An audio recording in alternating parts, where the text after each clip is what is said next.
Good evening, everyone. Good evening. Thank you so much for coming out. I am thrilled to be here with my friend Maxine Gordon, who is the author of this wonderful book. My name is Farah Griffin.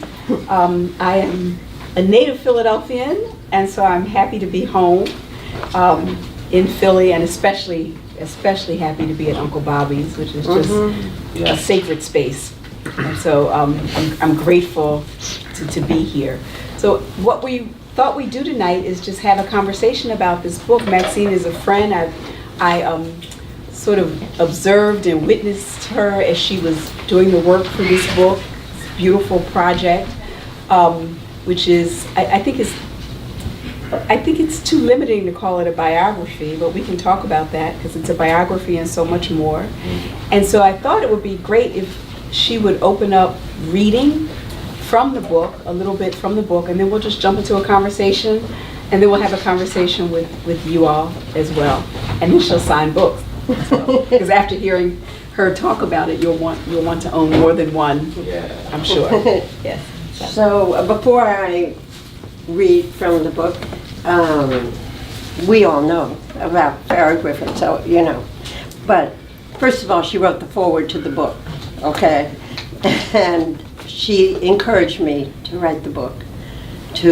When I was in graduate school, the conversation was like, well, are you going to teach? And I was like, oh no, definitely not going to teach. I'm not suited for that. And she was like, well then finish the book. Finish the book. And so, you know, the room here has the people who helped me finish. Besides Farah, it was my family here, Oscar and Sandy and Azimanda and Guy, who already did like one of the greatest biographies ever, Bud Powell. So, you know, these are the people that you say, oh, if I could get myself together, I might be able to be like them, which of course is impossible. But I did finish the book. I'm happy with the book, and I will read from the book. So this is chapter 5, Pops. Quote, I had then and still have a very large band made up of youngsters I'm sure you haven't heard of, but they are all first-class musicians. They have to be in order to play in Satchmo's orchestra. Cute, Louis Armstrong. The thing about Louis Armstrong, when I was doing the research, he had all these letters. And in the letters, he has these ellipses, which, you know, are the dots that are space and breath, like playing, like he played.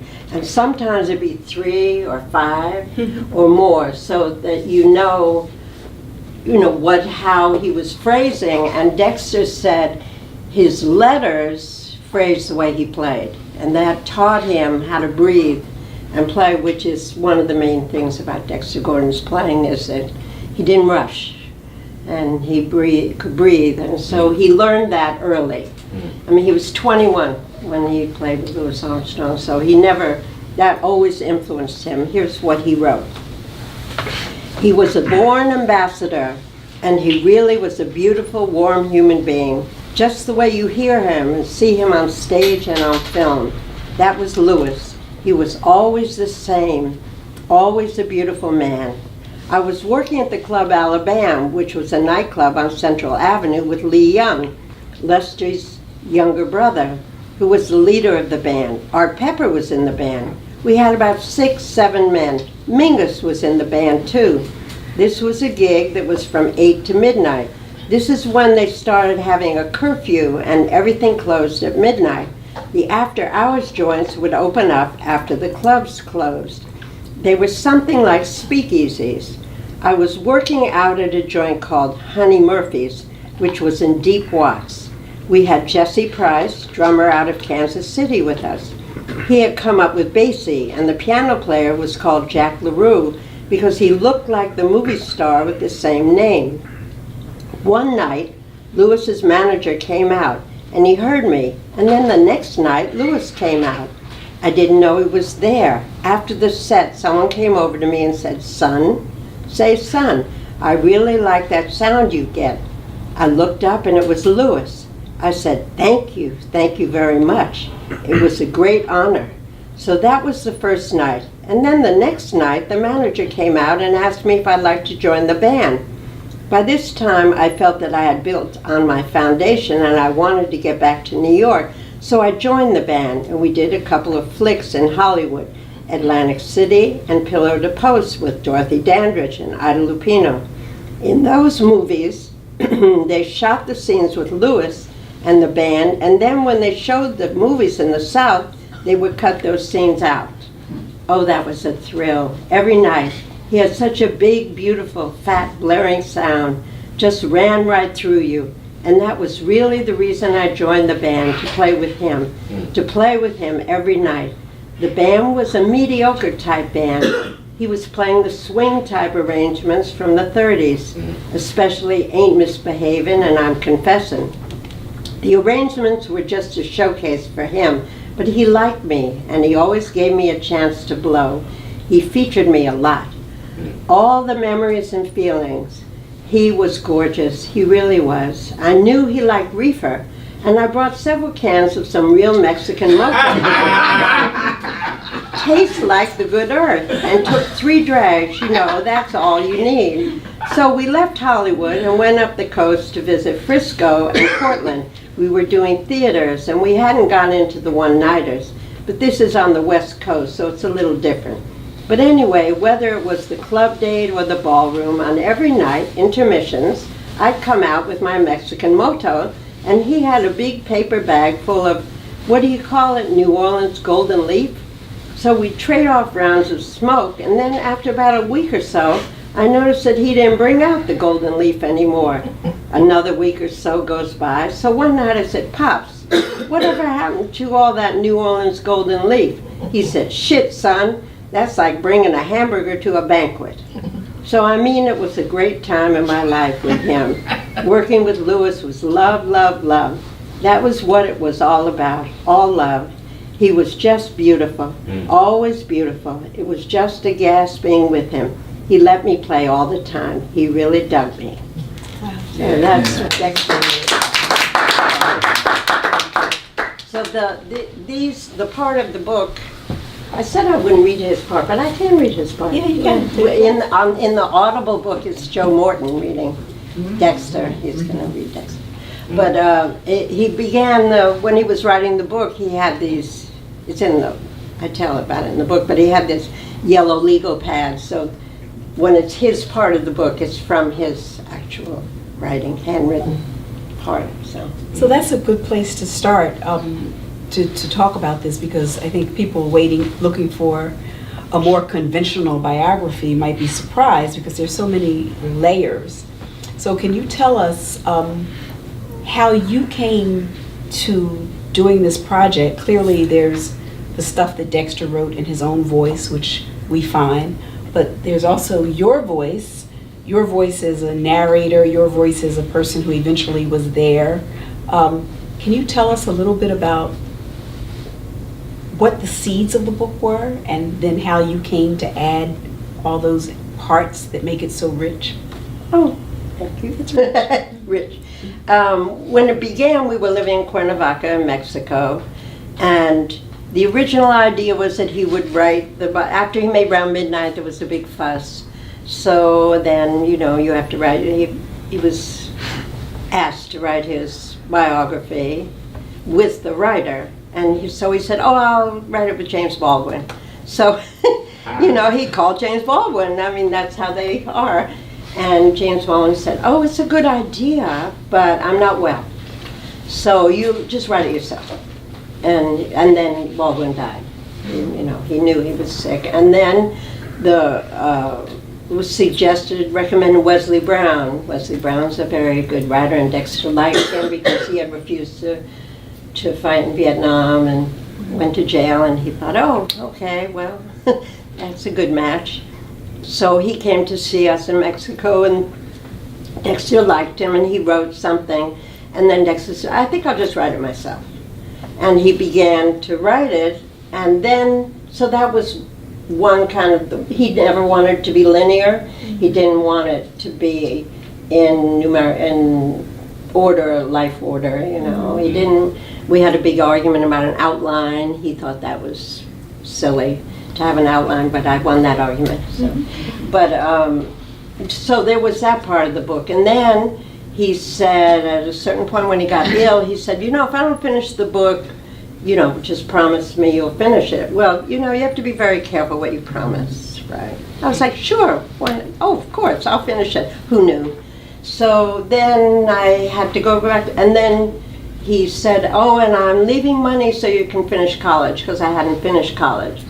So, okay, that was like 2 promises. So first I finished college, and then I went to graduate school, and then, thanks to Robin Kelly, and then, because I realized I couldn't write it if I didn't know how to do African American history and, method, and I had no background at all in any of that. So I went to graduate school in history, and then I was going to write it without me being in it. Remember, that was like the first time, I'm just going to write like this biography with all the research and all the information, and I'll be, the academic author, and I won't be in it. And then that didn't seem to work too well. So I said, well, I can insert myself when I met him, which is only 1975. But then I realized that even the research that I did on the family, that really the story was uncovering the information. So then that was like about the 10th rewrite. I became, a more narrative thing. And then I think you're one of the first readers, aren't you? Yes. And you wanted me to have my voice. Yeah, I thought it was important. One of the interesting things about the book is, there are all these, there are ways that you could have written it that would have been fine. Like, there are those books that are kind of like, it could have been a Dexter and me, like, just about my life with Dexter. And it's not that. And there are all these hats that you bring. I mean, there's so many things you bring to the book. You bring a person who was invested in the music and an advocate of musicians before you even met Dexter, somebody who knows the business, who had been a manager, also, who had been just a tour manager. So many things you'd already been, and then you got training as a historian, as an archivist, to bring to this project. And so in reading it, I just kept thinking, like, how do each one of those hats, how did each one of those Maxines, how did you bring them to bear on how you tell the story? Like, where is Maxine the manager versus Maxine the historian? Or not versus, but together. How do they come together in what you produced? Well, when you write, do you see yourself in separate? You do the same thing. But I don't have as many hats as you do. So. You're not as old. Well, when I am, I will not have had as many lives as you've led. Well, I know that. I think, I know what you're asking. I think what happened was that I realized it was all the same. That it's, that little girl, this is a very corny story, but we were teenagers, jazz fans, and just like you were, that we listened every Friday to the records, the LPs, and then we come from New York, so we could go to the Vanguard and Birdland and the listening section.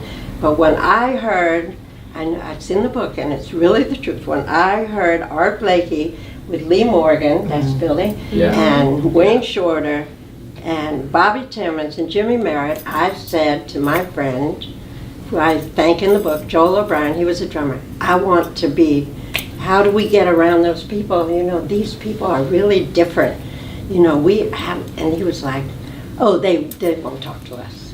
They're too hip, they're too. And at that time I thought, oh, this would be really cool, So I kind of was annoying, and I think I just stayed around. And Cedar Walton noticed it when he was ill. He died like a week later. He said, well, I have something to tell you, and which was unlike him, to be serious like that. And I said, what? And he said, you know why we let you stay around? I was like, you didn't let me stay around. I just stayed around, He said, no, we could have gotten rid of you. He said, we let you stay around because you never repeated anything you saw or heard on the road. I was like, well, first of all, I don't care. And second of all, I can't remember. So, it was, and I think, all being around those people, these great people, Sam Jones, brilliant people who, when you read about them, you don't realize, mostly when you read what I call the old white man story of jazz, which I don't want to offend any old white men here, I don't see any, but I did offend a whole lot of old white men in that interview. I did an interview where I said, could we look at jazz and jazz musicians in a little different angle? Can we look at their culture? Can we look at the geography? Can we look at people from Philly and Pittsburgh and Newark and know what they bring when they come? Wayne Shorter's from Newark and Sarah, you know what I mean? They didn't just pop up and make a record and play in a band. They come with all this history and culture, and Guy knows this stuff. And so I thought, when I write Dexter's story, you have to tell, it's not just him. Right. It's not just about him, it's about all these people. And today I had a phone conversation with Billy Eckstein's son, and he said when he grew up, Dexter, the guys that played in that band were like everyday words to him. His father talked about those people who played in that band in 44, 45, every day. He mentioned them, and he'd be like, say things that I can't repeat. But, about, oh, that one did this or that. And so, they had this way of relating to each other and the culture and black history, and they read the Pittsburgh Courier, and they're educated, and they read books, So I thought, well, I'm not seeing this in these books I'm reading, right, except yours.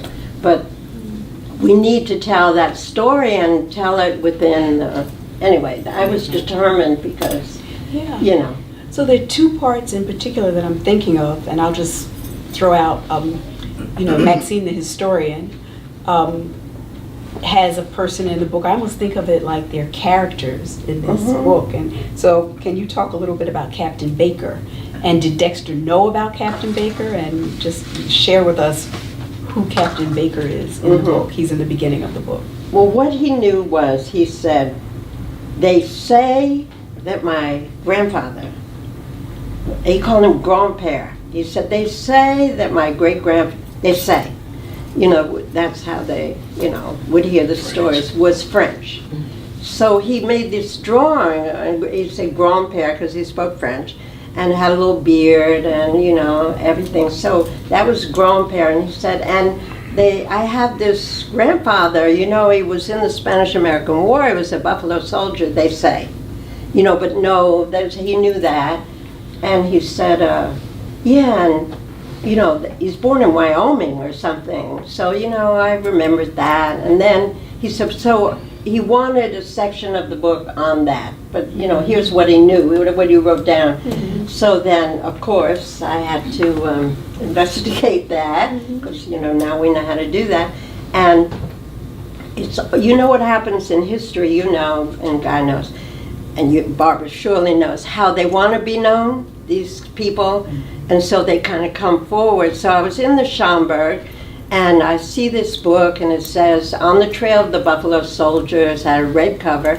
And I went up, I said, oh, can I look in there? Because my late husband said his grandfather was a Buffalo Soldier. And she was like, oh, we just got it. It's not, you can't take it yet. I said, well, can I just look? And she was like, okay, but stand here.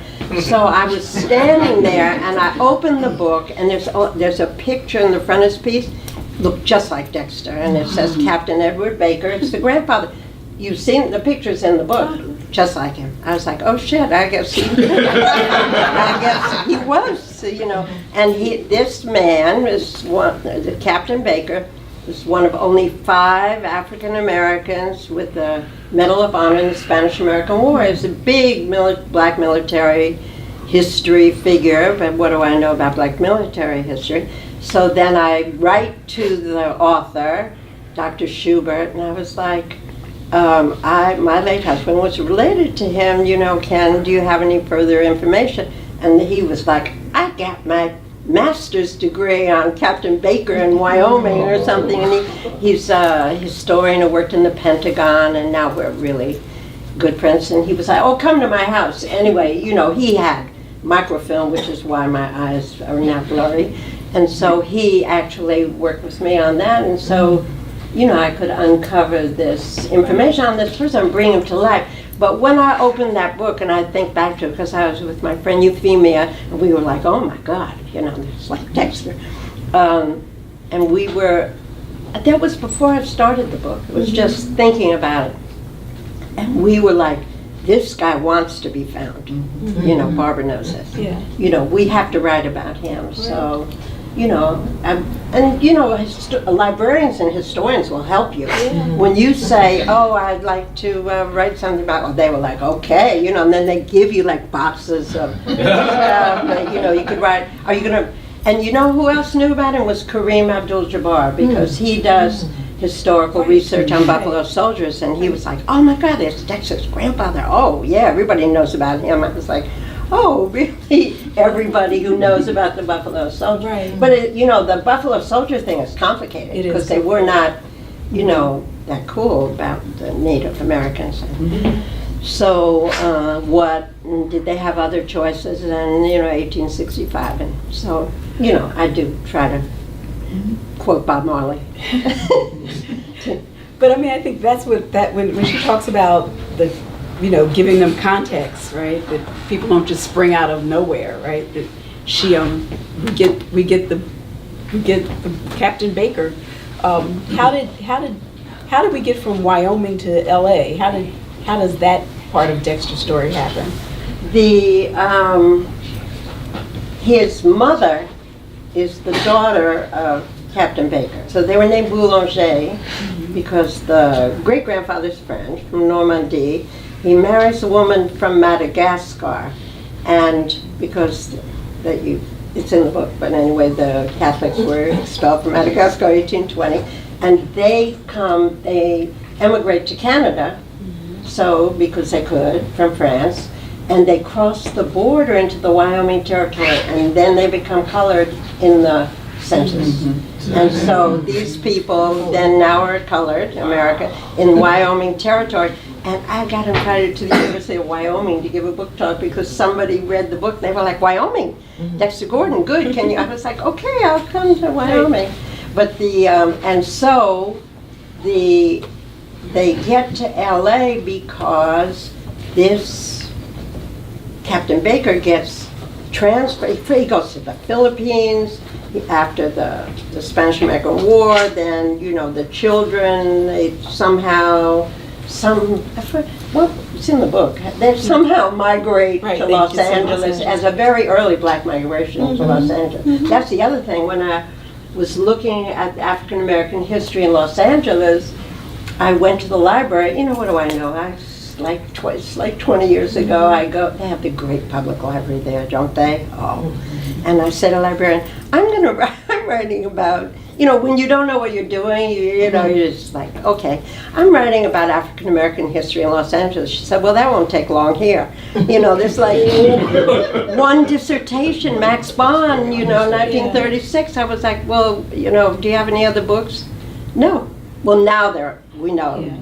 But that 20 years ago, she was like, well, no. And I was like, well, do you have any like phone books, or is there any, was it segregated? And she said there weren't enough black people to be segregated. There were like 17 black people or something.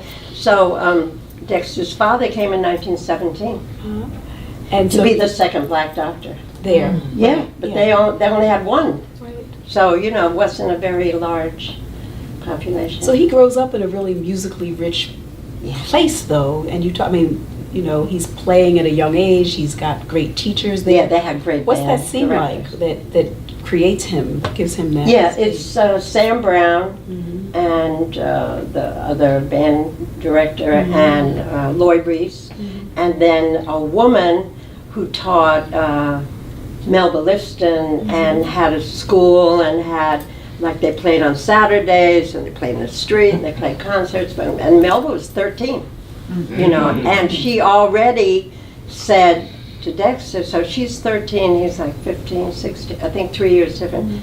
You have to play in all the keys and know our keys. And he never forgot that. He was like, Melba told me that when we were in junior high. And he always repeated that to everybody. Don't let them tell you that you can't play in every key. Right. But because she was so much, she could arrange and write and everything. So she was very, yes. She came she came to LA when she was 10. No, she was, you know, one of those child genius musicians. So she's the subject of my next book. Yeah, the next book on Melba Listen. So there's so much, and I want to make sure we get to the audience, but one of the things that is very admirable is you don't hide from the difficult stuff. And and difficult stuff, I don't just mean difficult stuff about Dexter's life, I mean difficult stuff also about what Black musicians were up against. And when I asked the question about all the hats that she wore, one of those hats is somebody who knows the business and who is able to talk about what the contracts were like, and we rarely see that in the biographies, like just how exploitive things were. And so can you talk a little bit about that side? We'll talk about the difficulties of being these brilliant musicians at that time in Jim Crow America, and then also about some of the more personal difficulties that Dexter confronted. But first, the business side. Can you talk a little bit about that, like what you uncovered, what you reveal about Dexter's experience that tells us about what musicians were up against? Well, you're one of the only people that didn't like fade when, maybe this guy there? He didn't fade. Was he in the jazz study group when I gave the talk on political economy of bebop? And people were like, oh God, and, you know, really? And I projected a contract, but I think were you there? Yeah, but you took it well. Fred Moten liked it, you liked it. The rest of the people were like, oh my God. But I always wanted that in the book, and one of the issues with the University of California Press is they have anonymous readers, and the first reader thought that had to go. That whole section, political economy, nobody cares about that, nobody can understand that. He also wanted the family history part to go. So, you know, anyway, we didn't take it to press. No, we had to get rid of him. But the contract thing, I was always going to put that in any book about Dexter, because when after he died, I went to Georgia. The Savoy Records was sold to a Japanese company, Denon, and all the records were in this place in Georgia outside Atlanta. And I had the paperwork, and I said, I'd like the original contracts. I had in mind to see why there was never any money, no royalties, Savoy, I mean, how did it look like? And they said, oh, you can come. And but they had a guard watching, when I made copies of everything. But my son went with me, and then he distracted the guard. Same thing happened when I went to Capitol Records to look at the Blue Note contracts. They had an armed guard.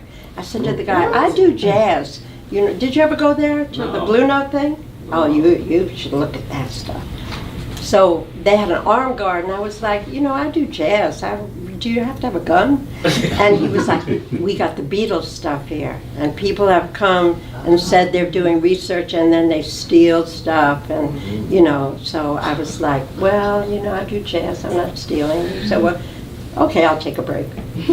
So of course I'm a very bad person, so I was supposed to look at Dexter Gordon, but I looked at Lee Morgan, and I wrote down everything that you got to see. That was shocking. He was indentured, actually, to Blue Note. Mercy. Wow. Yeah. See? Right. But Dexter, I always wanted to be able to prove, I just sound like I'm whining. Oh, they got ripped off. Oh, they didn't pay them. Everybody says that, and people say, well, they signed a contract after all. But, first of all, they were coerced. Second of all, they had no money. They got advances. They signed. The union was, part of it. They owned the publishing, all about that. So I thought, let me show the facts here, And what's interesting is there's, from Savoy Records, I had a receipt in Dexter's handwriting, $10 advance. And it's in the book, which he had to sign a receipt for a $10 advance, which they deduct from a place that never paid like a dime. And on Dial Records, where he did, recordings for Dial, that was great research at the Harry Ransom Center and University of Texas. They gave me money to come there, and the Ross Russell collection is there. And in the Ross Russell, he wrote to his mother, and he said, "It's a big surprise. This recording with Dexter Gordon and Wardell Gray sells more than Charlie Parker. We'll be rich." Wow. It said right in a letter to his mother. He never paid a dime in royalties, Wow. So it's, we could say it, we know it's true, but when you see it in the contracts, and then, the renewal of the contracts, and Dexter wrote letters to Savoy, to Herman Lubinsky. He was like, I don't think that the compensation is, how do you say? No, it's Cedar Walton who said the compensation is not commensurate. Dexter said, I do believe that the amount offered does not cover the work involved, or something like that, because he got A's in English. So the letters he wrote saying, no, I have to have $10 more, whatever more they gave him are really, they're in here too. But, I just felt like, we have to, we owe it to them to understand that despite that, they played music, wrote music, recorded music. Dexter is one example, but his father was a doctor. He kind of did a little better till he didn't, But if you think about Bud, and then his situation and the people around him and who had power of attorney, that stuff was unbelievable, right? What they did to him, is like, we could be very angry, if we think about it, because it's really, the kids signing away the stuff, the hip-hop kids, is really not that different. The ones who get offered a contract, and, now I worry about that. I think that I'm so grateful to you for, it's things that we know anecdotally, but Right. And you know how to read the contracts, and it's Yeah. there. Like we Remember what you don't need to said have the anecdotes. in, I don't remember what I said. You What did I say? said, I wanted it on my tombstone if I had one, but I'm not having one. You said at Train's house in Philly, remember we were there? You said, Maxine Gordon reads a recording contract the way a Shakespearean scholar reads a sonnet. It's true. I was like, oh, write that down. If I had a tombstone, I'd put it on it. Right? Is that too cool? But it's true. She does that close reading. Like you think you know, but No. Yeah, she does that close reading. And I used to make the musicians, like if they'd say to me, oh I got this contract, I was like, you got to read it. They were like, no, could you read? Could you get me a lawyer? Could you read it? No, you cannot sign something you don't read. So, especially Cedar, he was very good. He would, I said, okay, you have a copy, I have a copy. We're reading every word. He was like, my mother was a school teacher. This is okay. I'm gonna read it. And then we would go over what it said, and then I'd say, you can't sign this. No, it's absolutely. And he was like, yeah, well, I have to sign it because I need the money and I have to pay my rent, but at least I know what I'm signing. Yeah. Right. Which is part of it. We have to agree to things in life that maybe, later we say, well, how am I going to get out of that, right? But, we have to make a decision based on what we can do, right? But we have to know. Right. So there is a chapter in the book, or chapters in the book, that you talk about a historical period in Dexter's life that we pretty much know he would not have talked about. Right. In the, I did say that he didn't. You want say it that in he the didn't book. want it, right? Yeah. But you know, you know, I think very ethically deal with a difficult part in his life. So can you talk about how you, as someone who loved him and was married to him and knew that this was something he probably wouldn't have talked about, and yet it needs to be there, and the decisions you, well, talk about what that is, and then the decisions you made about how to write about it. Mm-hmm. Well, when I won the argument in Cuernavaca about the making an outline, he was like, okay. So he got up to 1948, and 1948 there's the famous photo taken by Herman Leonard with the smoke, you know, which is the iconic jazz photo. And so, and then he went 1960, and I was like, you left out a decade, and he was like, I know. I was like, well, you can't leave a decade out of your life. I mean, you left out the 50s. He said, it's my life, I'm leaving it out. I was like, you can't leave out. And so I argued, and I mentioned this in the book, the way to argue with him is you give like 10 like really logical reasons why you cannot leave a decade out, and then he'd say, I'm leaving it out. And then it's like over, because you know, he was 6'5", and you know, you can only argue logically, and then he'd say no, and then be like, okay, it's out of the book. So, and then he said, if you want it in the book, write it your damn self. But I'm not talking about it, I don't want to think about it, it's not in the book. So then I was like, okay. So he had a friend who passed, Hadley Calaman, who's called Little Dex, and he's 10 years younger, tenor player, very good tenor player. And they were in Chino prison together, and they remained friends. So after Dexter died, I said, Hadley, you know, Dexter wanted to leave out the 50s. He's like, no, you can't leave it out. You have to put it in. I'll help you. So that was why I could do it. Because he was like, okay, in California, we were in this prison and that prison, these dates, you know, and then, you know, we were in the LA County Jail, and, you know, Lawrence Marable, and, you know, Clifford Solomon will know, and so he was opened the door to that research, which really took a long time, because those prison records from the 50s, you know, you have to prove the, you know, anyway, but Hadley said, I want people to know what we went through, because what happened in California under the drug laws, they were not arrested under a criminal law. It was a health code violation to have internal possession of drugs.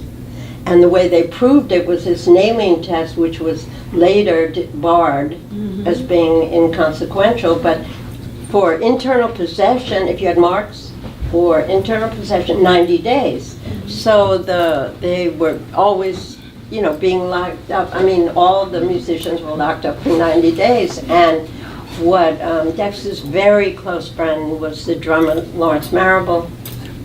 And Dexter was like very loyal to him. And he was like, he said, you know, one day he said to me, you know, Lawrence had an outstanding warrant, and every time I got busted, he'd sign himself in to be in there with me and to look after me. And Lawrence said, no, I thought you'd find a better drummer.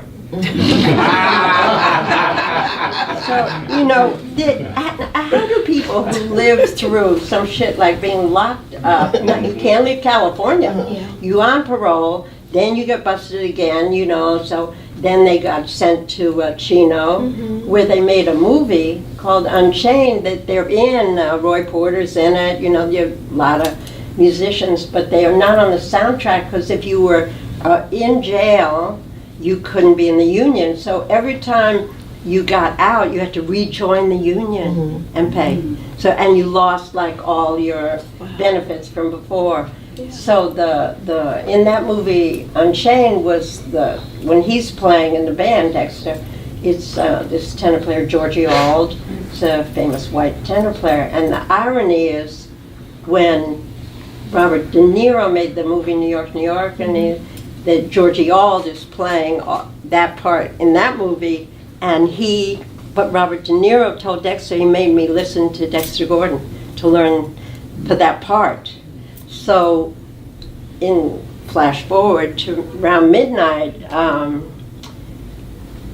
there was a little issue with your best friend about the rights to the soundtrack, And Dexter hadn't given the rights for a soundtrack, so he said, well, just take me off and get Georgie Auld. Oh, wow. So, Full circle. but then, full circle, Yeah, right? yeah. Yeah, but, the thing about that period, which is really bad period, is that when they would be together talking about it, the one thing they agreed on was that they survived because they did get arrested. They said that Charlie Parker would have lived longer. He never got busted. He never got a break from drugs because he was too slick. He never, and the guys, he said, as bad as it was, at least you had that time to like clean up, get yourself together, and so, take something so negative and turn it around to be something that saves your life, right? Well, I think that's what, this book is so full of love and musicians' love for each other. That's what I come away with it, is how much this community of people really loved each other. So I want to give you a little bit of time to talk about Round Midnight, since you brought it up, because it's such a spectacular moment in his life, and then we'll open it up. Oh, good. Yeah, so, but just like what you said about the way they are with each other, when he was first offered the part, he was like, oh, they'll never get the money, they'll never do it, don't, get excited, don't spend the money yet, because I'm always like, oh, we could buy a house in Mexico. And he was like, no, it'll never happen. But as it did happen, he thought about doing it. At first he was like, it's going to be too much work, I have to change the whole script, it's going to be an argument all the way, because right away he said, I have to have Billy Higgins, I have to have Bobbie Hutcherson, I have to have Cedar with, Tony Williamson. So everything was, and the script had to be rewritten. But then he said, I have to do this for all the people who never got a chance. He said, Billie Holiday could have been a movie star.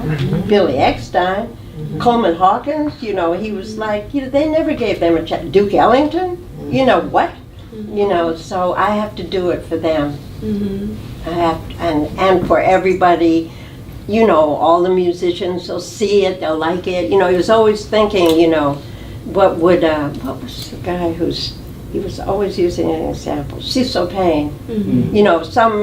Somebody in Basie or Marshall Royal, what would he think, and I was like, while he's making the movies, thinking about these people, he wants them to like it, so, it was, and I mean, they worked hard. yeah. Making a movie he said, this shit is really hard, but not as hard as being with Lionel Hampton on a bus with no heat. That was always like, I lived through that, we can live through everything, But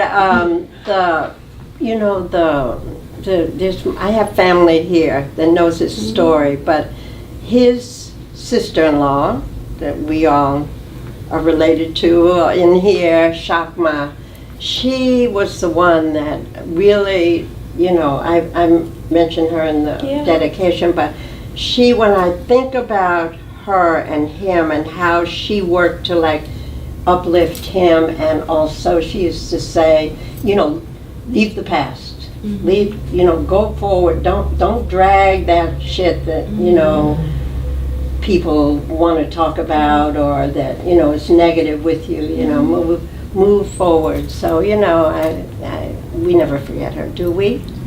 She's right here, right? In Philly. I mean, you can't come to Philly without her, because I came to Philly so much that, well, it's like Farah. When you get on the train to Philly with Farah, they all know us. They're like, how you doing? Right? You coming back, right? Oh, yeah. Will you come back tonight, right? So, let's just open it up and talk to folks who were kind enough to come out tonight. So if there are questions or comments about, my cousin is here. You have people here, but I have people here too. Oh. My cousin Paul is here, so there. I've been at a lot of African American affairs and listened to a lot of commentary and conversation about blackness in America, and I have to say, this is a conversation I've never heard. You know, this is you know, the musicians, the things that they went through, you know, because it's painful for me to listen to that, because one of the conversations I'm always having with friends and things is like, you know, what could it have been like if we had not been exploited, and you know what I'm saying? And you know, you're telling these stories, you know, because we kind of think of it like slavery, this, that, whatever, and here you are in this world that, well, me personally, you know, I know very little about, and you're shining a light on that, you know, so you start to see how all encompassing this stuff is, and how almost insidious, you know, and this stuff is, and it was just, I didn't think I'd become so engrossed, but as you talked, I was like, wow, you know, just another layer in my mind. I'm just saying, in my mind, or another perspective. I'll put it like that, another perspective, you know, another place from which to look at this, you know, and I that was wonderful. That's just what I wanted to do. And I was telling these are my very dear friends and family here. I was telling them today, you know, I got a really great review in the New York Times. I'm not without one, you know, negative thing. Was like, you saw it on the book review, the whole page, you know, David, you do? And I was telling them, you know, then because of that, then every other review is good, you know. Once you get one good review, they don't want to go against the New York Times. But I was telling Oscar and Sandy, in a way, I'm disappointed. Because I wanted them to get their feelings hurt, or, you know, to know that, did they miss what I said? You know, I said the history, the way it's written, you know, is not what happened, okay? So I thought, you know, I get some kind of, you know, feedback, kickback, or some, like, especially him.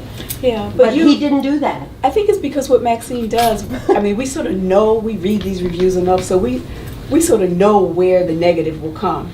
And you cover that, you cover it, so they can't say, oh, this is like she makes him into a saint. Because she doesn't. He wouldn't make himself into a saint. She tells the truth, you know, but she also tells the truth about what they did, you know. So all the places where they could, and somebody will find something, but where the obvious places where they can step in and say, you don't do this, you do it all. I mean, you give a really, I think, well-rounded, fair view of this person who still emerges, like, in spite of all that, look at what he gave to the world, and look at what a beautiful person, like, when he's describing Pops, that's the way we feel about Dexter, you know, look what a beautiful person he is. So. And then, you know, the thing about Louis Armstrong is because of, you know, he got that negative publicity, but if anybody, like, I know one time Max Roach, I think, made some comment about Louis or something from the Dexter, and Dexter stood up. So, you know, Ozymandias has that, that's my brother over there. You know, when they're tall and they don't, you know, they're very, like, quiet and everything until something they don't like, and then they, like, take the full height, they stand up, and he was like, did you do anything? Did you say to Eisenhower what Pop said? He had a big career and a lot of money that he could have, you know, when he stood up and said what he said, you know. So, you know, he wouldn't you couldn't say anything about Louis Armstrong, Dexter. And if he had won the Oscar, which of course he thought he would, his speech, which he wrote, said, I want to thank one person, and that's Louis Armstrong. And he said, and then he was going to sing "Oh, What a Wonderful World," so we were spared. And then, you know, we kind of knew that Paul Newman would win, and, you know, like that. But he was prepared. He was, oh yeah, no. When they were making Round Midnight, and Martin Scorsese said that line, it's in the book, he said to me, pack your bags, and I was like, I got scared because I thought, it sounded like maybe we're going home before they finish or something. I was like, what do you mean pack my bags? He said, oh no, you're going to the Oscars. I said, oh, don't tell Dexter, because, they're making a movie, and, this is his, and, really. So, of course, he told him. And so, he told him, and so then the joke was, what are you going to wear? Right. But, no, and when he got nominated, he wasn't surprised. Right. Well, he should have won. Other questions or thoughts? But thank you comments? That's so yeah, much. Thank you for that. No, that's great. Thank you. No, that's great. Yes. Barbara. You want to do the Philadelphia connection? Yeah. So Yes, Barbara. Barbara's always rushing me to my conclusions. to get to the point. Right. Yeah, Barbara, that's how she does. Yeah. So I did want to say, since we're in Philly and I'm a, Philly girl. ride or die for Philly, what are some of the connections between Dexter and this town, which is a great, important place in the history of this music? But what are some of Dexter's? Well, he got the connection because he got me. Because look, we used to pretend we were from Philly because my best friend was Shirley Scott. And this is her baby over here. So he got Shirley, he got me, he got Philly. But aside from that, the line in the book that to me is the most important moment in the book is when Jimmy Heath, that's Philly, right? I spent like 12 hours, I think, in his house where he was talking and recording everything, about Dexter all day. Oh, show me this photo, and, look at this, and, playing. And it was like the best interview ever. And then he said, Train and I sat up listening to those dial recordings over and Savoy, Dexter's Deck and all that, that's Savoy, right? Yeah, over and over and over. He said, that's why we switched from alto to tenor. Wow. No, I never knew that. Did you know that? Yes. You did?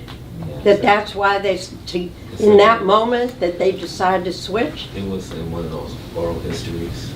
Of Jimmy? Or? Gittler And Train? Gittler and Shapiro did one.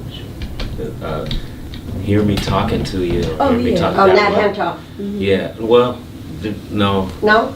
Could be Hentoff and Shapiro, yeah. So Jimmy Heath says that? Dexter, I thought, had said that. Oh, yeah, well, but I never heard from Jimmy Heath. He knew where they were sitting, in whose living room, listening. Oh, no, not Jimmy Heath. Yeah, Jimmy Heath and Dexter. Train, yeah.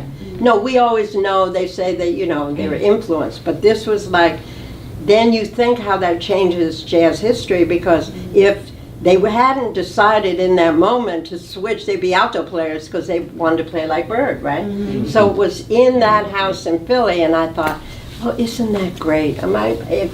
So Jimmy Heath from Train's South from North Philly. Philly, and Jimmy Heath from South Philly. Yeah. So whoever's living room they were sitting in, and I was wondering, no, but the house that the house we went to, he bought for his mother after he went in the Navy, right? Train.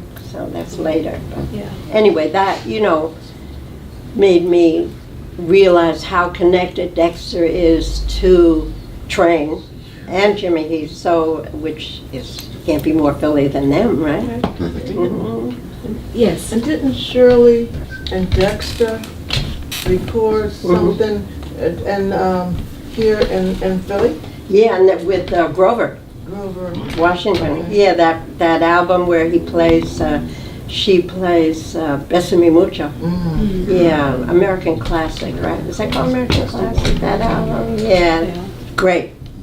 In front of the World Trade Center, right? Oh, With the yeah, Dunes right? Right. Right. Yeah. Shows the World Trade Center behind Yeah, it, right? that's the one that I got you sent me the album cover. I have it framed Uh-huh. because I told you it would make a great poster. Oh, yeah, right, right. Yeah. Good, Barbara. Anything else? Well, go ahead, Guthrie. Good. I'll just really quickly, you mentioned the anecdote about being in jazz studies and, people not really wanting to hear about the political economy stuff. I connect that right to this other category that Farah did not mention, and that is the trope of the jazz wife. Oh, yeah, please. You know, that the jazz wife is always the worst person in the whole narrative. Or else the sainted one. Yeah. Who saved him. Yeah, Right, that that- one that killed him. Yes. Yeah, right. He She killed him because him. she saved him and he wasn't grateful. Yeah, great, So yeah. what is, Lee why- Morgan, in the Lee Morgan Yeah, Lee movie, Morgan you know? thing. Yes, yes. Just so we know. Uh-huh. Why do you think people don't want to talk about that stuff? What is it about critiquing the jazz industry just as harshly as you critique the criminal justice system, the mental health system? Mhm. You know, there's so many systems that it's okay to talk about. But as soon as you start talking about the jazz industry as exploitive and, you know, indentured servitude, as you say, then everybody gets all nervous like you're whining or whatever. Right. What do you think, where do you think that's coming from? Well, you already know the answer to that. So that's a stupid question? No, no, no! And because you know the answer, doesn't make it stupid. Professor Ramsey, thank you. No, it does not.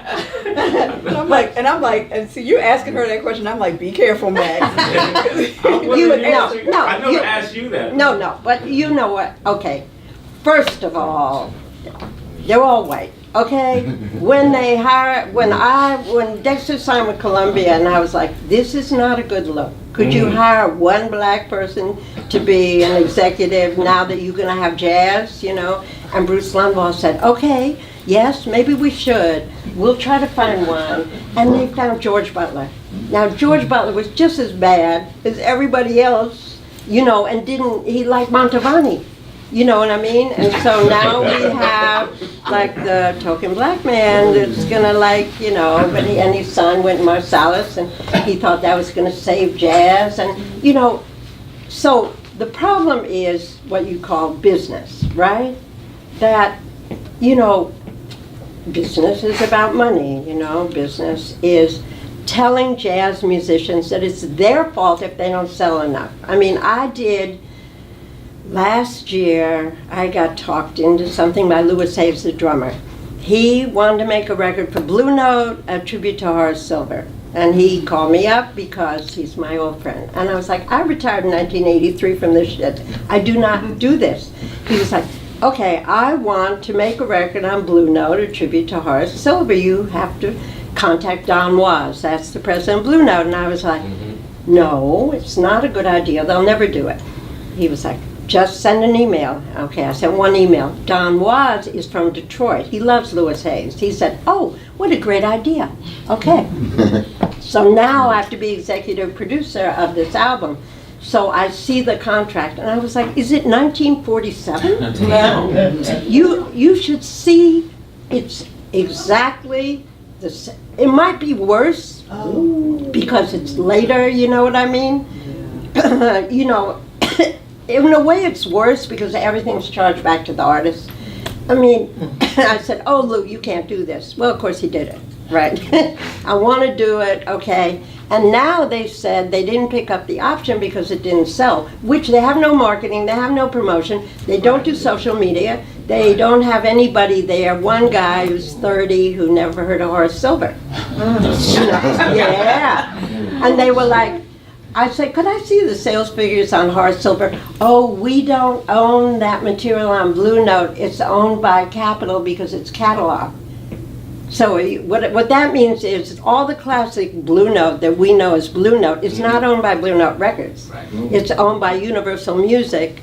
So it's some other guys that don't know anything about jazz, which they think is okay. I mean, I just went to LA and had a meeting, and as my son put it, did they want to kill you? And I was like, yeah, they did look kind of upset with me when I left, because I told them, could you hire somebody that heard of these people? Could you hire, you know, it's a Blue Note catalog. And so Dexter Gordon sells records in catalog. Go, the album Go, still popular. And I was like, so I have this book, maybe we want to partner the book with Blue Note, but there's this chapter on Blue Note. And they said, we're doing something. You'll be very happy. Okay, now I'm going to tell you what they're doing. His mouth is open. They have 42 by 40, that's this big, inch blow up of the cover. They're going to sell $500 because they can't sell any CDs, they say. Music's not selling. I said, have you heard of streaming? Maybe you need to think about digital. No, no, You no. know, I don't.